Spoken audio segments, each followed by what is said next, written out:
스코필드는 생각을 멈추고 지금 당장 시작하라, 행동하라 이런 책을 썼습니다. 그리고 그는 사실 영화 300이라는 원작자이기도 합니다. 그가 쓴 이 책에서 생각을 멈추고 지금 당장 시작하라, 행동하라 이 책에서 어떤 얘기를 하고 있을까요? 그 내용을 보면 현대인의 그런 불안과 그리고 또 게으름 혹은 나약함 아니면 어떤 망설임 그리고 또 세상 살아가면서 만나는 사람들에게 부딪히는 그런 반대 의견 이런 것들로 이런 것들로 인해서 사람들이 자기의 삶을 개척해 나아가는 데에 머뭇거릴 수밖에 없는 그런 상황들, 그 상황들 속에서 그 개인이 자기의 삶을 어떻게 극복해 나가고 또 자기의 삶을 어떻게 열어나가야 하는가 그것에 대한 이야기를 하고 있는 책이라고 합니다.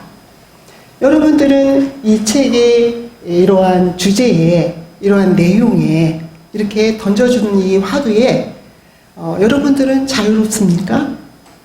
또 여러분들의 삶의 상황은 그 질문으로부터 자유롭게 살아갑니까? 이렇게 한번 질문을 해보고 싶습니다. 그런 질문에 직면해 있는 우리가 또 이것을 공감하는 우리에게 오늘 성서의 본문은 어떤 이야기를 들려주셨을까? 또 우리에게 어떤 길을 보여주고 있는가? 함께 묵상을 하려고 합니다. 오늘 함께 읽은 이 누가복음 9장의 말씀은 한 사건을 소개하고 있습니다. 그 사건의 내용은 어느 날 예수님께서 그가 특별히 사랑하는 베드로와 요한과 야고보를 데리고 기도하러 산에 올라가게 됩니다. 그런데 성서상으로는 이 기도하러 올라간 산에 대해서 많은 이야기를 하고 있지만 특별히 이 사건의 내용을 중심으로 변화산이라는 이름을 붙이기도 합니다.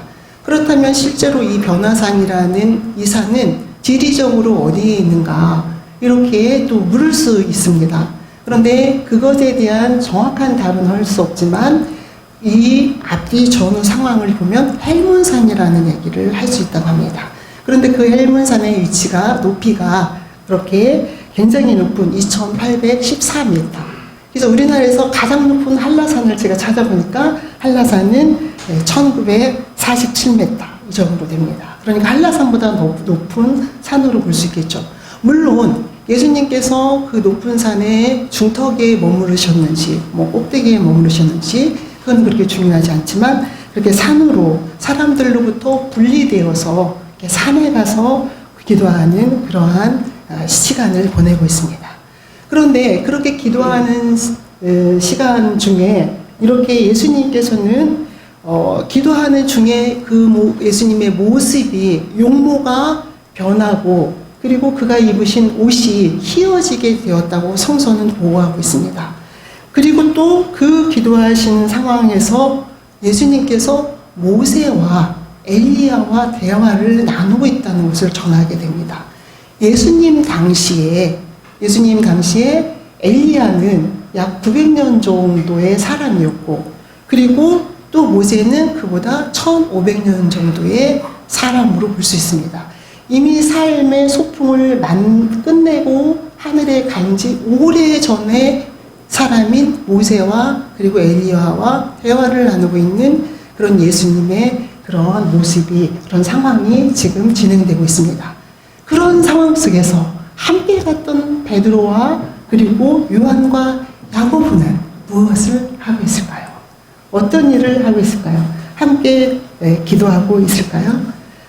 오늘 성경은 전합니다. 32절에 보니까 베드로와 함께 있는 자들이 깊이 졸다가 베드로와 그리고 아까 말씀드린 요한과 야고보가 예수님과 함께 기도하러 높은 산에 올라가는데 거기에서 그들은 깊이 졸다가 이렇게 이야기하고 있습니다.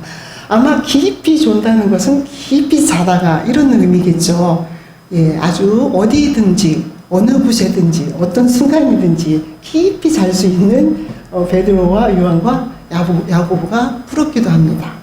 지금 베드로와 야고보와 요한은 그런 상황이에요.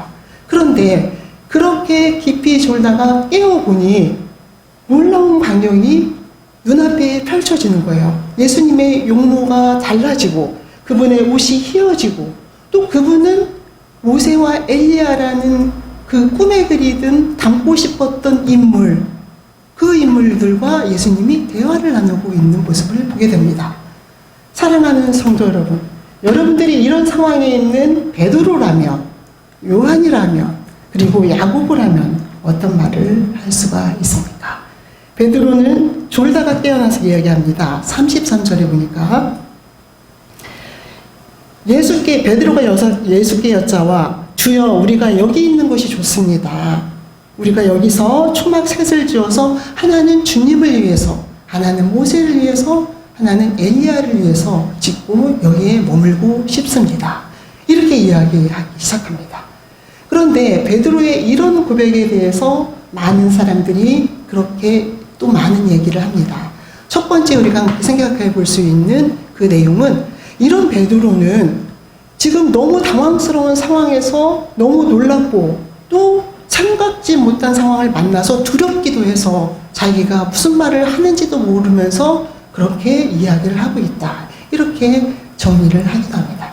그런데 그것은 그 맞는 말로 보기는 어렵습니다. 왜냐하면 우리가 그 다음 구절에 보면 33절과 34절을 보면 이 말을 할 즈음에 구름이 와서 그들을 덮은지라 구름 속으로 그들이 들어갈 때 그들이 무서워하더니 이렇게 되어 있습니다. 33절과 34절의 내용을 보면 그 말을 할 때 두려웠던 건 아니에요. 그때는 너무 기쁘고 황홀하고 화려하고 너무 아름답고 꿈에 그리던 모습을 만났을 때에 그 기쁜 흥분, 우리가 여행을 할 때 여행지가 굉장히 낯설고 어색하고 또 어떤 불편함이 있음에도 불구하고 그 여행지가 우리에게 많은 도전을 주고 기쁨을 주고 새로운 호기심을 줘서 사람을 흥분시키는, 긍정적으로 흥분시키는 것과 같은 그렇게 이해하면 될 것 같아요. 그때는 두려운 게 아니었습니다. 너무 놀라운 상황이지만 그 상황이 너무 좋았던 거예요. 너무 상상할 수밖에 없었던 그 상황이 눈앞에 펼쳐졌을 때 베드로는 어떤 생각을 했을까요? 특별한 경험이었어요. 내가 이렇게 모세를 만나는구나. 내가 엘리야를 만나는구나. 예수님의 달라진 모습의 목격자가 되는구나.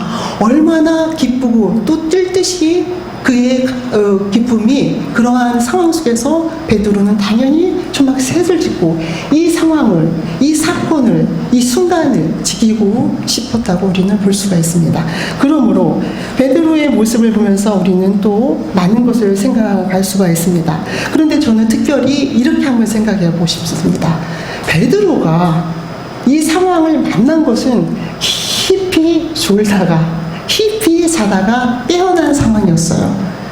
저는 이 상황을 한번 우리들의 실제적인 삶과 특별히 저의 삶과 한번 연결해서 한번 생각해 보면 베드로가 특별한 예수님의 기도의 시간에 그리고 사람들로부터 분리된 높은 산에 올라가서 예수님과 기도하는 그 시간을 갖게 되는데 그곳에서 기도하기보다는 깊이 잘 수밖에 없었던 그 상황 한번 생각해 봅시다. 왜 베드로는 그러한 상황이었을까요?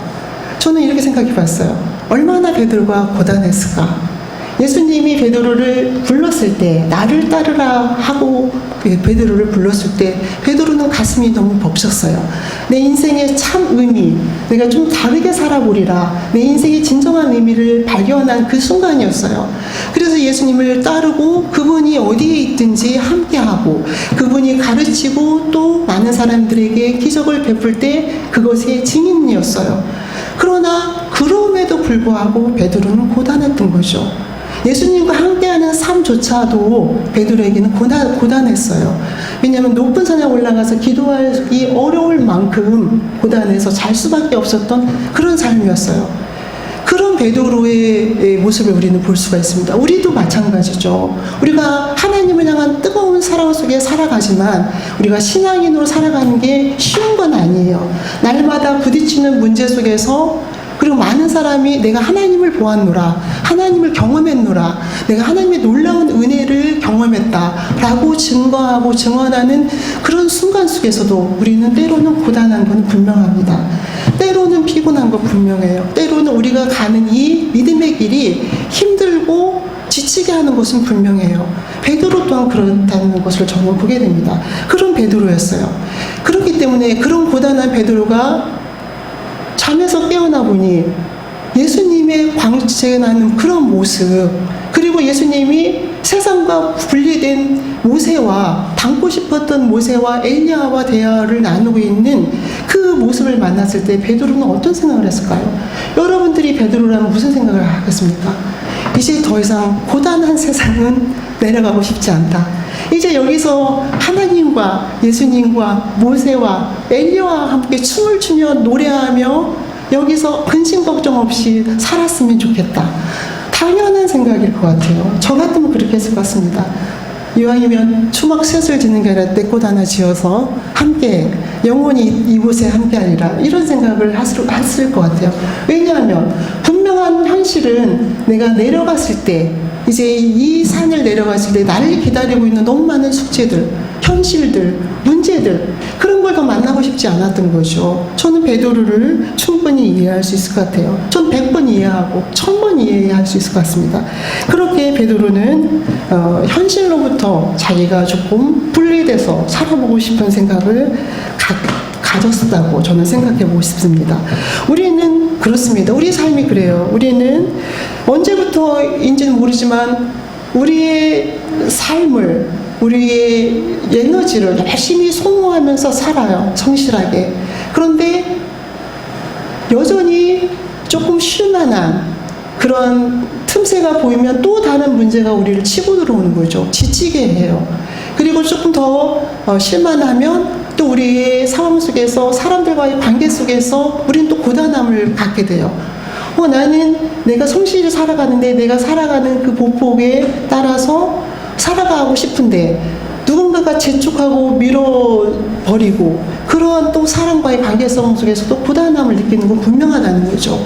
그렇습니다. 그런 상황 속에서 우리는 베드로의 마음을 조금 이해할 수 있을 것 같아요. 왜냐하면 우리도 그러니까. 자, 저는 이것을 묵상하면서 이런 생각을 한번 해봤습니다. 제가 이제 목회를 하면서 많은 책들을 만나게 돼요. 왜냐하면 목회하면서 여러분들과 말씀을 나눠야 되기 때문에 성경 말씀 외에 많은 책들을 찾아보게 됩니다. 그런데 제가 요즘 느끼는 게 하나 있어요. 뭐냐면 우리나라에 끝없이 쏟아져서 번역되어지는 많은 책들 중에 눈에 띄는 책들은 일본 작가들이 쓴 책들이에요. 그런데 그 책의 특징 중에 하나가 뭐냐면, 주제 중에 하나가 뭐냐면 그런 이 자기 개발에 가는 거예요. 이런 현실 속에서, 물론 피로사회라는 한인이면서 독일 사람이 쓴 책도 있지만, 이런 피로사회를 살아가는 우리 사람들이 어떻게 이 상황을 극복하고 자기를 개발하면서 끝까지 살아남아야 하느냐, 이게 주제라는 거죠. 이게 사실 그 일본 많은 작가들이 끝없이 쏟아내는 책들의 주제예요. 그러면 저는 그것을 보면서 거기서 얘기합니다. 그렇게 사람을 독려하고 너 스스로가 중요하고 너에게 결정권이 달려있다, 이렇게 결론을 맺습니다. 그런데 여기에 비해서 유럽이나 유럽 쪽에서 나오는 책들을 보면 조금 다른 차이가 있어요. 그럼에도 불구하고, 그러한 상황 속에서도 그런 상황에서도 불구하고, 그런 사람임에도 불구하고 유럽에서 나오는 책들을 보면은 꼭 신하고 연결이 된다는 거죠. 일본 책에서는 그렇게 하나님과 연결되지 않은 것 같아요. 그래서 어떻게든 답을 주려고 하고, 그렇기 때문에 그런 책들을 접하는 그 일본인들은 계속해서 갈증나고 목마르기 때문에 더 감동이고 더 사람을 터치할 수 있는 그런 책들을 원하고, 그렇기 때문에 그게 시장이 형성이 되는 것 같아요. 책을 팔리는. 그렇습니다. 우리는 여기서 냉철하게 한번 생각을 해보자고요. 어떻게 우리의 문제를 우리 스스로가 답을 찾을 수 있을까? 그래, 너에게 달려있다 라는 얘기를 들으면서 우리는 그 말대로 해보니 정말 그 문제의 해답이 나에게 달려있는가? 여러분들은 어떤 경험을 하셨습니까? 저는 그렇지 않았어요. 저에게 달려있지 않더라고요. 오늘 성서는 그것을 얘기해 줍니다. 오늘 그렇게 물어봐요. 베드로가 여기 너무 고단합니다. 세상 속에 살아가는 게 너무 고단해요. 내가 하나님을 알고 주님을 알지만 이 세상을 살아가는 게 너무 고단해서 저는 산 밑으로 내려가고 싶지 않습니다. 여기 초막셋을 짓고 여기서 살고 싶어요. 그렇게 말하는 이 베드로를 향해서 예수님은 무엇라고 대답했을까요? 34절에서부터 37절에 이르기까지는 이런 베드로의 저항에, 이런 베드로의 간절한 바람에, 이런 베드로의 삶의 진지한 언어에 어떻게 대답했을 것 같습니까? 늘 옆에 데리고 다니던 베드로, 너무 사랑한 베드로, 그 베드로가 진심으로 우러나오는 그러한 언어, 그런 삶의 진지한 언어, 성실한 언어에 예수님은 어떻게 대답했을까요? 그 베드로의 마음을 다 읽고 계신 예수님은 한마디도 하지 않습니다. 그리고 35절에서 다른 곳에서 답이 들려옵니다. 35절에서 이렇게 이야기합니다. 구름 속에서 소리가 나서 이르되 이는 나의 아들 곧 택함을 받은 자니 너희는 그의 말을 들으라. 이렇게 나옵니다. 이게 누가 하는 말일까요? 하나님께서 들려주는 말씀이에요. 예수님은 그렇게 베드로가 진지한 삶의 언어로 간청하는 그 간청에 한마디도 얘기하지 않습니다. 그러나 반대로 하나님께서 이야기합니다. 이는 나의 아들 곧 택함을 받은 자니 너희는 그의 말을 들으라. 이렇게 얘기합니다. 그러면 예수님께서는 어떤 얘기를 했을까요? 37절에 보니까 이튿날 산에서 내려오시니 이렇게 이야기합니다. 예수님은 베드로를 향해서 말보다는 행동으로 보여주고 있어요. 산으로 내려오시는 모습을 보여주고 있습니다. 산으로 내려오셔서 그래서 오늘 우리가 누가복음을 묵상하고 있지만 이와 동일한 사건을 언급하고 있는 마태복음 17장의 6절에서 9절까지를 내려보면은 그들이 산에서 내려올 때에 예수께서 명하되 인자가 죽은 자 가운데서 살아나기 전에 이렇게 얘기합니다. 무슨 얘기입니까? 내가 산으로 내려가서 내가 해야 될 숙제가 있다. 그런데 그 숙제는 내가 하나님의 계획과 섭리에 따라서 사람을 구원하기 위해서 십자가에 달려 돌아가시는, 십자가에 달려 죽는 일, 그 일이 나에게 남겨있다는 거예요. 그 너무나도 하고 싶지 않은 일, 너무나도 피하고 싶은 그 일을 해야 하기 때문에 산에서 내려오는 그러한 예수님의 모습을 보게 됩니다. 천상천하 유아독존이라고 했나요? 정확히 기억이 안 나는데 세상에서 내가 가장 존귀한 존재이고 가장 소중한 존재이고 그래서 세상을 떠나 홀로 자기의 삶을 살아간 석가의 모습과는 다른 세상에서 죽음이 기다리고 있는데 산으로 내려오는 예수님의 모습을 보게 됩니다. 오늘 이 모습이 우리에게 어떤 얘기를 할 수 있을까요? 어떤 얘기를 우리에게 들려줄 수 있을까요? 우리도 마찬가지입니다. 우리도 너무 고단해요. 산에서만 살고 싶어요. 그런데 예수님이 우리에게 보여주는 거예요. 세상 속으로 가라. 산에서 내려와라. 그리고 세상 속에 내려가서 치열한 그런 삶의 현장 속에서 진심으로 살아가라. 그리고 너의 사명이 무엇인지 네가 결정하는 것이 아니라 하나님께서 너를 통해 하시고 싶은 일이 무엇인지 그렇게 하나님의 목소리에 귀를 기울이는 거예요. 그것에 답이 있다고 얘기하는 거예요. 우리가 아무리 수도 없이 쏟아지는 책을 읽어도 수없이 쏟아지는 정보를 접해도 우리 가슴에 하나님이 없다면 하나님이 주신 소명이 자리 잡고 있지 않다면 우리는 여전히 목마르고 갈급하고 그리고 여전히 우리는 그 문제의 해결을 찾기 위해서 답을 찾기 위해서 여전히 우리는 여행해야 되고 여전히 그 답을 찾아 헤매야 된다는 것을 오늘 성서는 이야기합니다. 예수님은 얘기해요. 산으로 내려가서 내가 주님이 하나님께서 결정하시고 하나님께서 예비하시고 하나님께서 섭리한 그 섭리에 순종하겠다는 것을 이야기합니다. 산에서 내려온다는 것은 다른 말로 보면 무엇을 말할까요? 하나님의 말씀에 순종한다는 것을 의미해요. 각자의 삶 속에 하나님이 계획하신 섭리, 각자의 삶 속을 통해서 하나님이 일하시고자 하는 그 뜻에 순종하기 위해서 우리는 삶의 현장으로 가야 된다는 거죠.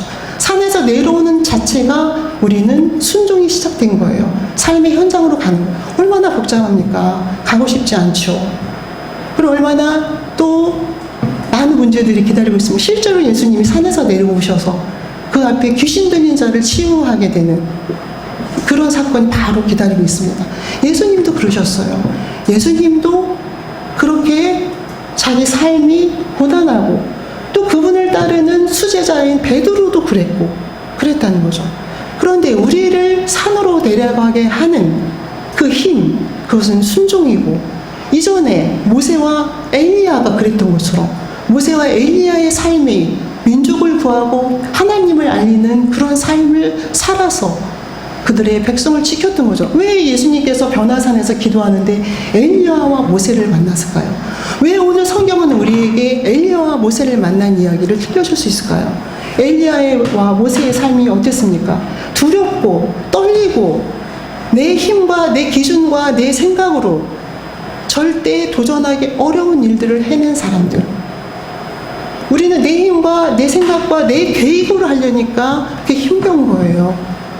하나님의 생각과 하나님의 계획과 그분이 주신 힘으로 해야만이 할 수 있는 것을 모세를 통해서 배우잖아요. 엘리야를 통해서 우리는 이미 경험했잖아요. 그렇기 때문에 모세와 엘리야의 다른 점, 우리와 다른 점이 뭐예요? 예수님이 우리와 다른 점이 뭐냐고요? 동일하죠. 사람이었고 너무 약했고 너무 고달파했고 너무 고단했고 하나님이 주신 사명이라는 거 그거 너무 힘들어서 피하고 싶었던 인물이에요. 우리랑 똑같은 인물이라는 거죠. 근데 그들이 왜 그런 것들을 해냈을까요? 훌륭해서? 그렇지 않죠. 그게 길인 거죠. 그게 삶인 거예요. 특별한 의미가 없어요. 그게 삶이고 그게 길이고 그들이 해야만 하는 이 길이었던 거죠. 그냥 길을 간 거예요. 누구랑? 하나님이랑. 아, 이게 내 길이구나. 이 복잡한 문제들, 삶의 상황들이 왜 나를 고달프게 하는가? 다른 사람도 다 고달팠어. 예수님도 고달팠고 그게 삶인 것을. 그럼 우리에게 남겨진 게 뭘까요? 그럼에도 불구하고 산에서 내려와라. 그럼에도 불구하고 사람 사이로 들어가라. 그럼에도 불구하고 삶을 진지하게 좀 받아들여라. 아픔을 안아라, 끌어안아라. 그리고 살아보렴. 할 수 있어. 이렇게 성서가 얘기하는 거죠. 제가 며칠 전에 저한테 누가 연락이 왔어요. 목사님이 기도를 안 하는 것 같습니다. 목사님이 기도를 안 해서 제 삶이 꼬입니다, 지금. 목사님 저한테 저를 위해서 기도해 주신다고 했잖아요. 근데 제 삶이 이렇게 꼬이고 있습니까? 목사님이 기도를 안 했던가, 하나님이 안 계시든가. 이거라는 거죠. 그래서 제가 뭐라 그럴게요? 우리 하나님이 느림보이십니다. 느림보예요. 거북이에요. 좀 기다려보세요. 이제 이렇게 얘기했어요. 여기서 끝내야 되는데, 또 얘기합니다. 네, 그래서 이제 농담을 하다가 다큐로 정리했습니다. 우리의 삶은 그래요. 우리의 삶은 하나님이 너무 느림보인 것 같죠. 그렇죠? 느림보일 수 있어요. 우리가 원하는 시간에 우리가 원하는 모습으로 척 나타나셔서 척 이게 무슨 삶이에요? 이거는 로봇이죠. 우리 삶은 우리에게 달려있는 거예요. 진지하고 성실하고 꾸준하고 진실하고 정직하게 걸어가면 되는 거죠.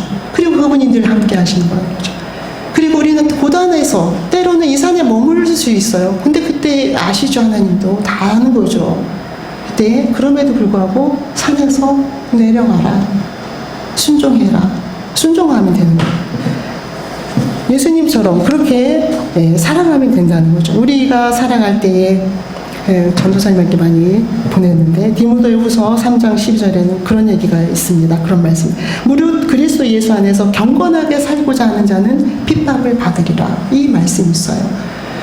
사실 디모데후서는 이런 말씀을 하지만 경건하게 살아가는 자나 아니면 하나님을 모르고 살아가는 자나 모두에게 어려움이 있는 건 분명해요. 그렇죠? 그러나 그럼에도 불구하고 하나님과 살아가는 자들에게는 또 이해에 맞지 못하는 부분들이 있다는 거죠. 그런 모든 것을 감수하고 내 삶을 내가 정하는 것이 아니라 하나님이 정한다는 그런 신앙 고백 속에서 순종하며 세상에서 그 어려운 가운데 하나님이 펼쳐주실 놀라운 기대, 기적, 또 하나님이 함께 하시는다는 그 위로, 그 믿음으로 망설임 없이 너무 감정 소모를 많이 하지 마세요. 이게 왜 이런 일이 벌어졌을까? 왜 이런 일이 내게 있어야 하는가? 무엇이 옳은가? 그런가? 너무 감정 소모를 하지 말라는 거예요. 그렇게 감정 소모를 하는 순간에 순종으로 나아가고 세상 속으로 깊이 들어와서 오늘 한번 또 쟁기를 들고 밭을 갈 수 있는, 그래서 열매로 보여줄 수 있는 그런 삶을 살자고요. 그런 삶을 사는 것을 예수님이 우리에게 보여주셨고 오늘 우리에게 들려주고 있습니다. 그런 삶을 살아가시는 저와 여러분이 되시기를 축원합니다. 기도하시겠습니다.